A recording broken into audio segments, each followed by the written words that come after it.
तर मत चोरीचं सत्य आता देशासमोर आहे असं राहुल गांधी यांनी म्हटलंय। पोलिसांनी ताब्यात घेतल्यानंतर राहुल गांधी यांनी हे ट्विट केलंय। आमचा लढा एक व्यक्ती एक मत या अधिकाराचं रक्षण करण्यासाठी असल्याचं सुद्धा राहुल गांधींनी म्हटलंय। आणि आम्ही हा अधिकार कोणत्याही परिस्थितीत मिळवू, स्वच्छ मतदार यादी हीच आमची मागणी असं राहुल गांधी यांनी म्हटलंय।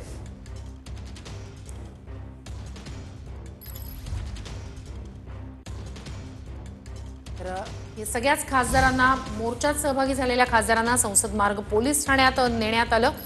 राहुल गांधी सुद्धा त्या ठिकाणी आहेत। इतरही खासदार जे त्या संसद मार्ग पोलीस ठाण्यातच आहेत। संसद मार्ग पोलीस ठाण्यात अटक झाल्याचा संजय राऊत यांनी दावा केलेला आहे।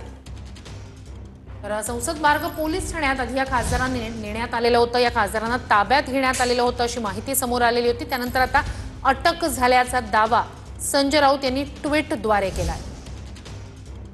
तर तब्बल अर्ध्या तासापासून इंडिया आघाडीचे खासदार संसद मार्ग पोलीस ठाण्यात आहेत। निवडणूक आयोगाकडे निघालेला हा मार्च खासदारांचा आधी अडवण्यात आला। त्यानंतर काही खासदारांनी तिथेच ठिय्या दिलेला होता। मग या खासदारांना पोलिसांनी ताब्यात घेतलं। सर्व खासदारांना संसद मार्ग पोलीस ठाण्यात नेण्यात आलं। त्यानंतर अटक झाल्याचा दावा संजय राऊतांनीही केला। तब्बल अर्धा तास झालेला आहे। अर्ध्या तासापासून हे सर्व खासदार संसद मार्ग पोलीस ठाण्यात आहेत। एक्चुअली बात नहीं कर सकते, रियलिटी ये है क्योंकि सच्चाई देश के सामने है। और ये जो लड़ाई है ये राजनीतिक नहीं है, ये कॉन्स्टिट्यूशन की लड़ाई है। कॉन्स्टिट्यूशन को बचाने की लड़ाई है। वन मैन वन वोट की लड़ाई है। इसीलिए हमें साफ प्योर वोटर लिस्ट चाहिए।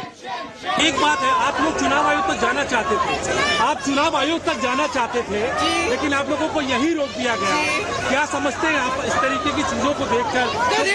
कायर है, कायर है, सरकार कायर है। तर तब्बल अर्धा तास झालेला आहे। या सर्व खासदारांना संसद मार्ग पोलीस ठाण्यात नेण्यात आलेला आहे। आम्हाला स्पष्ट आणि सुरक्षित मतदार यादी पाहिजे अशी मागणी राहुल गांधी यांनी केलेली आहे।